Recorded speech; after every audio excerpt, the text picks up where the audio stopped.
వాళ్ళరా మనము దావీదు గురించి మనము ధ్యానిస్తూ ఉన్నాం. మోస్ట్లీ 2 సమూయేలు గ్రంథంలో ఎక్కువగా మనం ఇంకా వేరే వ్యక్తుల కంటే కూడా దావీదు గురించి ఎక్కువగా మనం చదువుతూ వచ్చాం. రైట్. ఇప్పటి వరకు మనం చదువుకున్న దావీదు యొక్క జీవితంలో మనం ఎప్పుడు ఆశీర్వాదం, ఐశ్వర్యము, పేరు, ఘనత, దేవుని యొక్క సహాయము ఎల్లప్పుడూ ఉంటున్నట్టుగా చూసాం. సో ఈ 11వ అధ్యాయం నుంచి దావీదులో ఇంకొక కోణాన్ని చూస్తూ ఉన్నాం. 11, 12 అధ్యాయాల్లో జరిగినటువంటి సంఘటనల కారణంగా మరి దావీదు జీవితంలోనికి చీకటి కాలం ఎలాగూ వచ్చిందో, మరి దావీదు యొక్క జీవితం ఏ రకంగా మరి డిసప్పాయింట్లోనికి వెళ్ళిపోయిందో మనం చూస్తూ ఉంటాం ప్రియమైనటువంటి వాళ్ళను. సో మనం నేర్చుకోవాల్సింది ఏమిటంటే, ఒక పాపం ఎంతటి ఆనందకరమైన మరి సంతోషకరమైనటువంటి జీవితాన్ని, ఫలభరితమైనటువంటి జీవితాన్ని ఎన్ని తిప్పలు పెడుతుందో అనేది మనం ఇక నుండి చూస్తూ ఉంటాం ప్రియమైనటువంటి వాళ్ళను. చూడండి, ఈ యొక్క 11వ అధ్యాయంలో జరిగినటువంటి ఆ యొక్క తప్పును బట్టి, ఆ పాపాన్ని బట్టి దేవుడైతే దాన్ని క్షమిస్తాడు, కానీ దాని పర్యవసానం మాత్రం దావీదు పొందినట్టుగానే చూస్తాం ప్రియమైనటువంటి వాళ్ళరా. సో దావీదుకి దేవుడి మీద అమితమైనటువంటి ప్రేమ ఉన్నది, కానీ తన శరీరాన్ని, తన మనసును అణుచుకోవడంలో ఫెయిల్ అయినటువంటి కారణాన్ని బట్టి దేవుడు దావీదు క్షమించాడు, కానీ దావీదు మీదకు ఆ పర్యవసానం మాత్రం, పాపం యొక్క పర్యవసానం మాత్రం రాకుండా ఉండలేదు. చూడండి, దావీదు సొంత పిల్లలు ప్రియమైనటువంటి వాళ్ళరా, దావీదు ఏ పాపము చేతనైతే ప్రేరేపించబడి, ఏ పాపము వలన మరి తప్పు చేసి ఉన్నాడో, మర్డర్ చేసి ఉన్నాడో, అదే దాన్ని బట్టే లస్ట్, అదే మోహం ప్రియమైనటువంటి వాళ్ళరా కుమారుల్లోని ప్రవేశించింది. మొట్టమొదటిగా మోహంలో పుట్టినటువంటి కుమారుడు చనిపోయాడు. ఆ తర్వాత అమ్నోను అనే కుమారుడికి అదే మోహము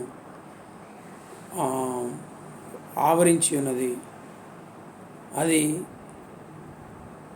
మరి ఏం చేసింది, తర్వాత ఆ మోహమే మరి ఆ అబ్షాలోము యొక్క చెల్లైన తామరును పాడు చేసేటట్లు ప్రేరేపించింది. ఆ తర్వాత ఈ యొక్క అమ్నోను అనేవాడు చనిపోయాడు, చంపబడ్డాడు. తర్వాత ఈ అబ్షాలోము మరి గర్వంతో తాను రాజునవ్వాలనుకున్నాడు, అతడు మరణమవుతాడు ప్రియమైనటువంటి వాళ్ళ. ఆ తర్వాత అధోనియా అనేవాడు ఉంటాడు, దావీదు యొక్క కుమారుడు. అతడు నేను రాజునవుతానని చెప్పి అతను ప్రయత్నం చేస్తాడు, అతన్ని సొలొమోను చంపిస్తాడు. సో ఈ రకంగా చూస్తూ ఉన్నప్పుడు దావీదుకైతే అనేక మంది పిల్లలు పుట్టారని సంతోషించి ఉండొచ్చు దావీదు, కానీ ఆ పిల్లల్ని క్రమపరుచుకోవడంలో, ఆ పిల్లల్ని క్రమపరుచుకోవడానికి తగినటువంటి భక్తిలో ఉన్నట్టుగా అనిపిస్తలే. రైట్. అంటే దావీదునే తప్పుపడతారా మీరు పాస్టర్ గారు అన్నట్టు మీరు అంటారేమో, బట్ బైబిల్ ఈజ్ టెల్లింగ్. నేను చెప్తలా, బైబిల్ చెప్తా ఉంది. David is the pride for Israel. దావీదు మరి ఇజ్రాయేలీలకు గర్వకారణం. మరి మనందరం గొలియాతు దావీదు స్టోరీలో దావీదు గురించి ఎన్నిసార్లు చదువుతున్నాం, బలం పొందుతున్నాం. But why David became a dark, maybe a spot now? ఎందుకు దావీదు ఇప్పుడు ఒక చీకటి కోణానికి కారణమైపోయాడు అంటే, సిన్, పాపం ఎటువంటి వ్యక్తినైనా సరే తనకున్నటువంటి విలువని పోగొడుతుంది, తనకు రాబోయే సంతోషాన్ని పాడు చేస్తుందని మనం చూస్తాం. యూనో. సో సొంత పిల్లలను బట్టే దావీదు మరి బాధపడవలసి వస్తుంది. సొంత కుమారుని బట్టి దావీదు ఎక్కడికి వెళ్ళిపోతాడు తెలుసా? ఎగ్జైల్, అంటే అరణ్యంలోనికి వెళ్ళిపోతాడు.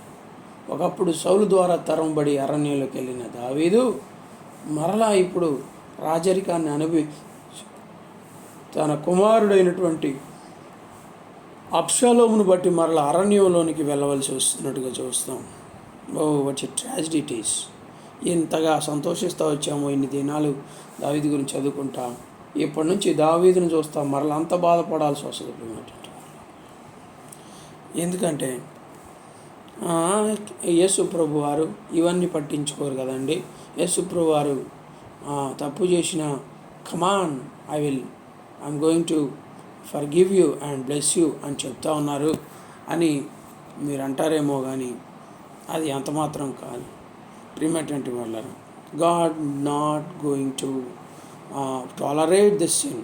దేవుడు సిన్ని ఏమాత్రం, పాపాన్ని ఏమాత్రము టాలరేట్ చేసేవాడు కాదు. నేను ఎందుకు చెప్తున్నా అంటే ఈవెన్ నా లైఫ్లో కూడా నేను దాన్ని చూశాను. ఈవెన్ దేవుడు ఎంతగా మనల్ని ప్రేమిస్తాడో, మనం దేవుడు అంతగా ప్రేమిస్తున్నాడని మనము కొంత పాపం అనేది ఎలాంటిదంటే పులిసిన పిండి చిటికెడు వేస్తే మరి ఈవెన్ బండి అంతా గోధుమ పిండి, కలపబడిన గోధుమ పిండి ఉంటే ఈ చిటికెడు అంత గోధుమ పిండి ఆ మిగిలిన బండెడు పిండిని పులిసిపోయేటట్టు చేయగలదు. ఓకే, ప్రియమైనటువంటి వారులారా, అది పాపం అనుకున్నటువంటి ఆ నైజం. సో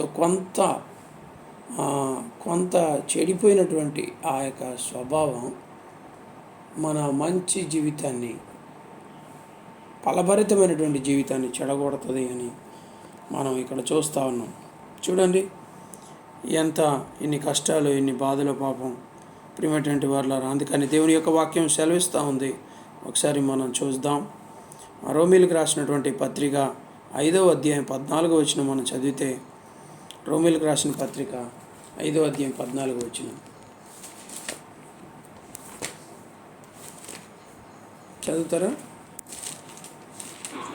అయినను ఆదాము చేసిన అతిక్రమలను పోలి పాపము చేయని వారి మీద కూడా ఆదాము మొదలుకొని మోషే వరకు మరణమేలెను. ఆదాము రాబో వారిని గురుతై ఉండెను. అలాగే 17వ వచనం, మరణము ఒకని అపరాధము వల్ల వచ్చినది, ఆ ఒకని ద్వారానే ఏలిన ఎడల కృపాబాహుల్యము నీతి దానమును పొందువారు జీవము గలవారై మరి నిత్యముగా యేసుక్రీస్తు అని ఒకని ద్వారానే ఏలుదురు. సో మరణము ఒకని అపరాధ మూలము వచ్చినదై అనే మాటను మనం చూస్తూ ఉన్నాం. మరి దావీదు అపరాధం వలన మరణము మరి ఆ కుటుంబంలోనికి ప్రవేశించినట్లు మనం గమనిస్తూ ఉన్నాం. 21వ వచనం చూస్తున్నాం, మరియు అపరాధం విస్తరించినట్టుగా ధర్మశాస్త్రం ప్రయోజనం అయినను పాపము మరణమును ఆధారం చేసుకొని ఎలాగూ ఏలెనో. ఏమైంది? పాపము మరణమును ఆధారం చేసుకొని ఎలాగూ ఏలెను. చూడండి ప్రియమైనటువంటి వాళ్ళరా, దావీదు ఇజ్రాయేలు ప్రజల్ని ఏలాడు. పాపం దావీదు కుటుంబాన్ని ఏళ్తా ఉంది. అర్థం చేసుకోండి. దావీదేమో ఇజ్రాయేలు ప్రజలను ఏళ్తా ఉంటే, ఇప్పుడు దావీదు యొక్క కుటుంబం పాపం యొక్క పర్యావసనాన్ని భరిస్తూ పాపం యొక్క పర్యావసనం యొక్క అజమాయిషిలోనికి వెళ్ళిపోయినట్టుగా చూస్తూ ఉన్నాం. రైట్. ప్రియమైనటువంటి వాళ్ళరా, క్షమించబడినటువంటి పాపం యొక్క ఫలమే ఎలాగూ ఉంటే క్షమింపబడని పాపం యొక్క ఫలం ఎలాగుంటుందో ఆలోచించండి. అర్థమైంది కదా మీకు చెప్పాను నేను. దేవుడు ఏమన్నాడు? నీ పాపము క్షమించబడింది అని అంటాడు. ఎక్కడ? 12వ అధ్యాయం 13వ వచనం ఒకసారి చదవండి. 12:13 నేను చదివిన అధ్యాయం 12:13. నేను పాపం చేసి తినని దావీదు నాతానుతో అనగా, నాతాను, నీవు చావకుండానట్లు యెహోవా నీ పాపం పరిహరించెను. నీవు చావకుండానట్లు యెహోవా నీ పాపమును పరిహరించు. అంటే forgiven sin, right? If the forgiven sin is costly, if the forgiven sin is painful, how painful unforgiven sin. క్షమింపబడిన పాపమే దావీదుకి ఎంత బాధను, వేదనను, సమస్యను తీసుకొస్తూ ఉంటే, క్షమింపబడని పాపం ఎటువంటి వేదనను, ఎటువంటి శ్రమను, ఎటువంటి ఇబ్బందిని తీసుకొస్తుంది అటువంటి వాళ్ళ. కాబట్టి ఎవ్రీబడి షుడ్ బి ఫర్గివెన్. ప్రతి వారు క్షమించబడాలి. అందుకని మనం అర్థం చేసుకుంటా ఉన్నాం. దేవుడు తన యొక్క బ్లెస్సింగ్స్కి, అంటే అనేక రకాలైనటువంటి మంచి దీవెనలు పొందుకున్నటువంటి తాను ఇప్పుడు కొన్ని శాపాలను అనుభవించవలసి వస్తూ ఉంది. మలాకి 2వ అధ్యాయంలో మనం చూస్తాం. మలాకి 2వ అధ్యాయం 1-2 వచనాలు చూస్తే,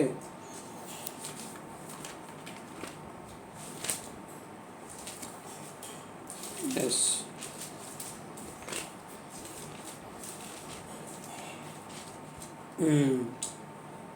కావున యాజకులారా, ఈ ఆజ్ఞ మీకు ఇవ్వబడినది. సైనికుడి యెహోవా సెలవుచ్చినదేమనగా, మీరు ఆ ఆజ్ఞను ఆలకింపకయు నా నామమును గణపరచునట్లు మనపూర్వకంగా దాన్ని ఆలోచింపకయు ఉండిన ఎడల నేను మీ మీదకి శాపము తెప్పించి మీకు కలిగిన ఆశీర్వాద ఫలమును శపింతును. ఏమైంది? ఆశీర్వాద ఫలము శపించబడింది. మీరు దానిని మనస్సును తెచ్చుకొనరైతిరి కనుక ఇంతకు మునిపే నేను వాటిని శపించి ఉంటిని అంటాను. Boy. So God definitely will correct us, my dear friends. అందుకని your own wickedness will correct you and your backslidings will rebuke you. నీ యొక్క మరి సొంత పాపమే నిన్ను తప్పకుండా ఏం చేస్తుంది? ఇబ్బంది పెడతా ఉంది. అది కరెక్ట్ చేయబడాలి. ఒకసారి ఇర్మియా గ్రంథం 2వ అధ్యాయం 19వ వచనం చదవండి ఎవరైనా. ఇర్మియా గ్రంథం 2వ అధ్యాయం 19వ వచనం.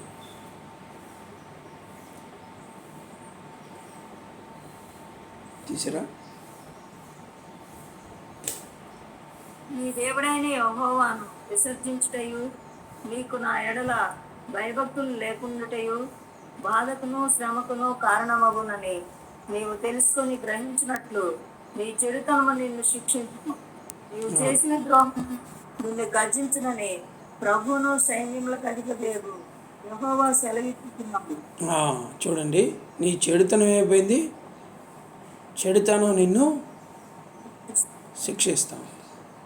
నువ్వు చేసిన దోషంలే నిన్ను బాధపరుస్తూ ఉన్నాయి.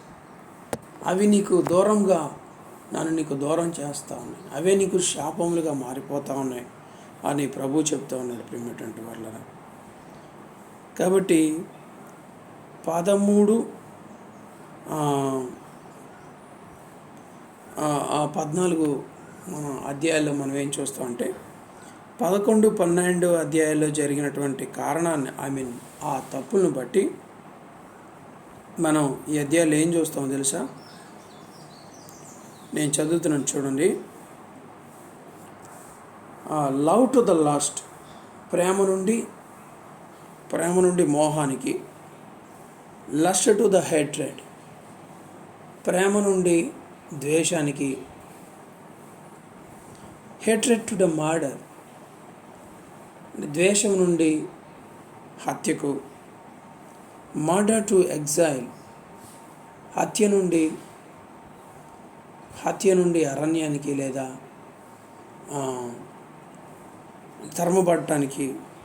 From the exile to reconciliation, తరమబడే పరిస్థితి నుంచి, అరణ్యంలో నుంచి మరలా దేవునితో సమాధాన పడడం అనేది దావీదు జీవితంలో జరగటం మనం చూస్తూ ఉన్నాం.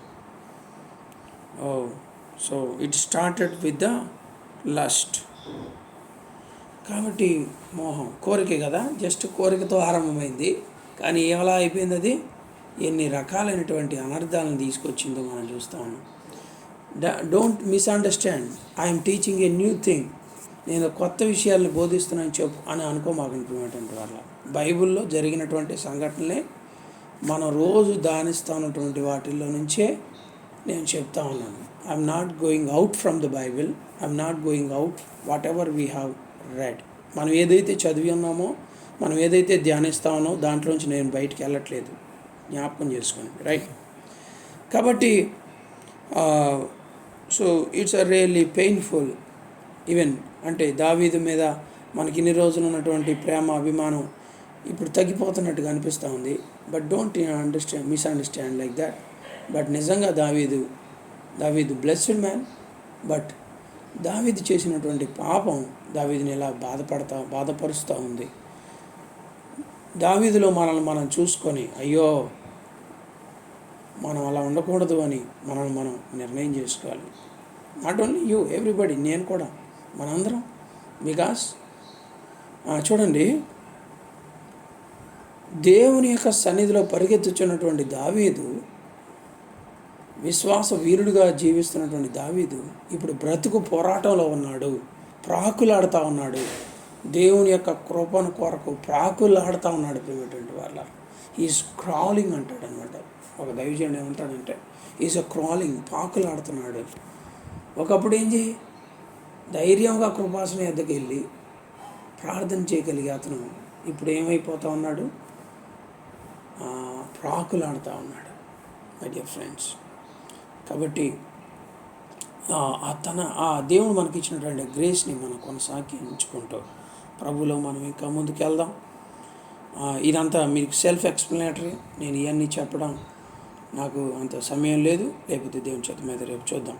Okay, so let's go head, ప్రార్థన చేసుకుందాం. విన్నటువంటి మాటలను బట్టి దేవుడు మనల్ని బలపరిచి మన జీవితాల్లో మనకి ఇంకా దేవుడు ఆశీర్వాదం నింపునట్లుగా అనేక మందిని మనము సరైనటువంటి విధానంలో భక్తి జీవితంలో మనం జీవిస్తూ ఇతరులని జీవించినట్లుగా ప్రేరేపించినట్లు, వారి మీదకు వస్తున్న కష్టాలు, శాపాలు, ఇబ్బందులు, ఇరుకులు తప్పించబడినట్లు, దేవుని యొక్క ప్రేమలో, దేవుడి యొక్క కృపలో అందరూ వర్ధిల్లినట్లు, ప్రియమైనటువంటి వాళ్ళ శోధనలో లొంగిపోకున్నట్లు దేవుడు కాపాడినట్లుగా మనం ఇతరుల కొరకు మనం నిలబడదాం. మన కొరకు మనం ప్రార్థన చేద్దాం, ఇతరుల కొరకు ప్రార్థన చేద్దాం. దేవుడు దీవించునుగాక. God bless you.